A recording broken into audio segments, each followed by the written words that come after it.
Well, here we are, Transformers Fan First Friday, and let me tell you something. I'm actually very disappointed in Hasbro. I am very, very disappointed in how they're handling their media distribution, the hype, everything in relation to getting us excited about Transformer product. I don't know who's I don't know. Ben is the marketing guy. I guess it's maybe his responsibility to be behind this. I don't know who it is, but we got a Fan First Friday. It was half an hour, much shorter than the last one, and it was specifically only dedicated to the HasLab product that we're going to be talking about today.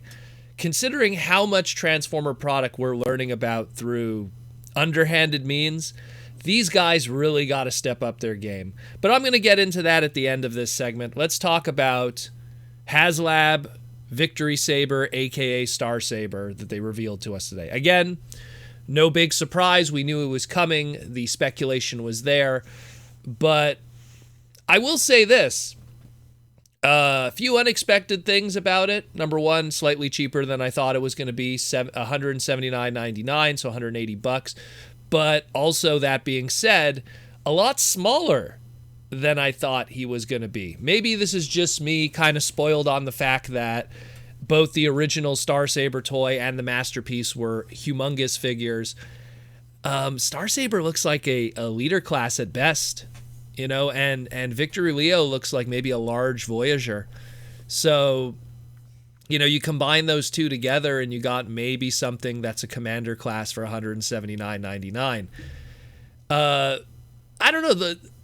I think that, I mean, me personally, I think that if I wasn't someone who already owned Masterpiece Star Saber, the original Star Saber, the Robot Master, I own like every version of that character, but more specifically looking at the Masterpiece and what was achieved at, amazingly, the Masterpiece one was, I believe, if you translate the MSRP back then, about $179.99. Towers over this one in terms of height, came with a lot of little extra accessories and pieces and stuff, being a Masterpiece.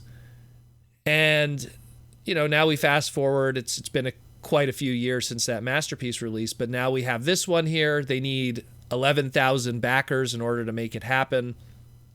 But the engineering is bizarre. There's a lot, like, I see a lot of the Masterpiece's design baked into this, but shrunk down and simplified in some areas. At least that's what I'm taking away from it as someone who's transformed and messed with every version of Star Saber and all the different twists and turns and ways that could have been done to it. I will say this, I am not happy with how the sword looks. The sword looks kind of weird.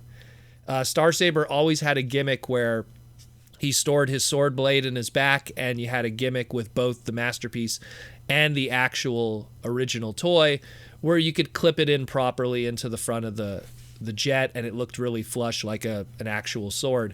This one, it looks kind of weird. I don't know, maybe it's just me, maybe the prototype didn't convey it well, but it looked kind of weird. And considering Star Saber is all about his saber blade, that's I don't know, that's kind of weird. Just for context, you know, this thing, again, 11,000 backers are needed. Unicron was only 8,000 backers. So kind of a different story there. And another thing that's also kind of surprising is how small the window is to back this one. Unicron was originally supposed to be a month, and then it was pushed to 2 months, and then some extra days on top of that. They gave a lot of time to reach those 8,000 backers for that Unicron. Granted, it was way more expensive, a lot more expensive, but the window was there. This one, it starts today, August 27th, and it ends October 10th. So barely 13 days to 14 days you have to back this. That's one paycheck for some people. You know, they have pretty much 2 weeks to get a paycheck to be able to back this. And their logic is they want it to be ending on October 10th, 2021 for New York Comic Con. so they could probably have some big announcement or reveal or whatever. But that's not a lot of time for some people. That's not a lot of time for some people to be able to afford this, considering that they gave people at least a month minimum back then to then build up for Unicron, if not more. They also mentioned here that if they reach 14,000 backers, oh, hey, you're going to get the V-Lock cannon that, in all honesty, should have been standard with Victory Leo to begin with. So I find it bizarre that a accessory that was always standard with every Victory Leo iteration, whether it be the original toy, whether it be the Robot Master, whether it be even the SCF Mega PVC, that V-Lock cannon was always standard with the figure. With this one, it's like, hey, we can't make it standard with the Victory Leo, which is a Voyager class toy, in between Voyager and Leader, to say the least. When they showed me the Brain Master, the Yuki Brain Master, the Brain of Courage, and I saw how small it was compared to a Titan Master, I was like, oh man, that's really going to give me some scale perspective there. So I don't know. I think what's saving this for me is the factor that it has Victory Leo and becomes Victory Saber, and then that combined could make it at least a little taller and beefier. But what's crazy is it's going to be combined with Victory Leo, and it's still going to be shorter than the Masterpiece Raw Star Saber. I understand their argument, they want to make it, that it works to scale with your figures. Then it should have been a Commander class, or bigger, in my opinion. A Star Saber is a Commander class kind of character.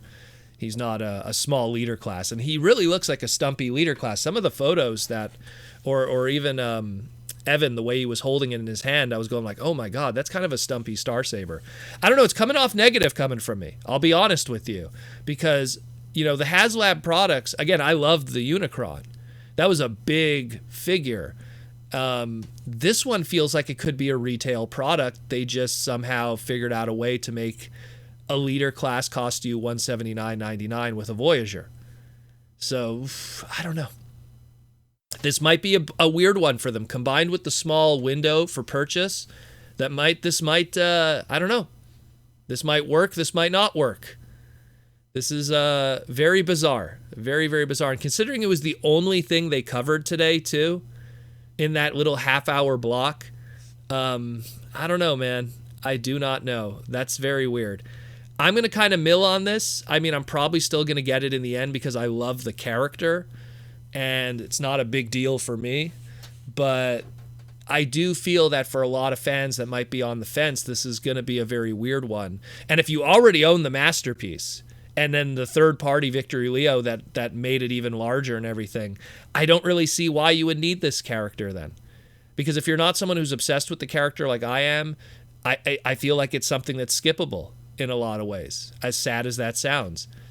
Because the Masterpiece, I feel, did an incredible job. I mean, to compare between the two, yeah, it looks like there might be a little more articulation with this version. They mentioned the butterfly joints on the shoulders, but even then, the Masterpiece was pretty able to pull off a lot of good poses too. So, and that's something that was, man, what year was that? I'm turning my head looking at it. That had to be like at least 2014, 2013.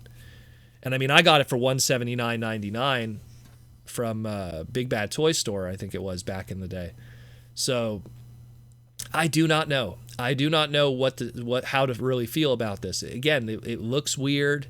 There's, it includes blast effects, so it's like, yeah, that's an extra bonus, sure, for something that's probably going to sit in a Ziploc bag for a lot of people. People don't like to leave their blast effects on their figures because there's been a lot of damage that could come to some of the paint of the figures because of the blast effects and the PVC plastic to the ABS paint. We will see what happens. Again, it comes off negative, but my criticism is also just the way that now the next big thing is going to be the PulseCon, which is going to be in October.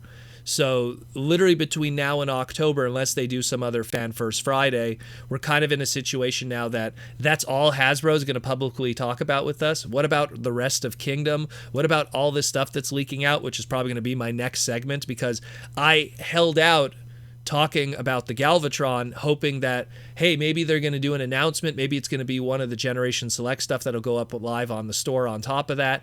That was not the case. Hasbro, guys, I know some of you are listening. I see you guys in the stream. You guys got to get on this. You guys got to have a better social media presence and let people know what product exists. Look, you guys are showing us prototypes and CG renders here already. Why don't you do that with the other stuff too? You might as well. You might as well be the first to announce it and show the product. This is crazy. This is crazy, guys. Get on that, man. Get on that. I don't know how to feel about the Star Saber. I'm hot and cold. Again, I have every version of this character, even the Junior.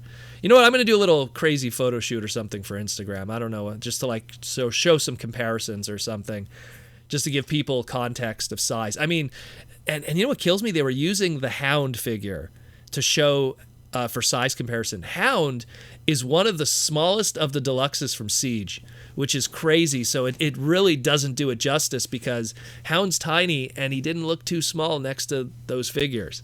So, I don't know.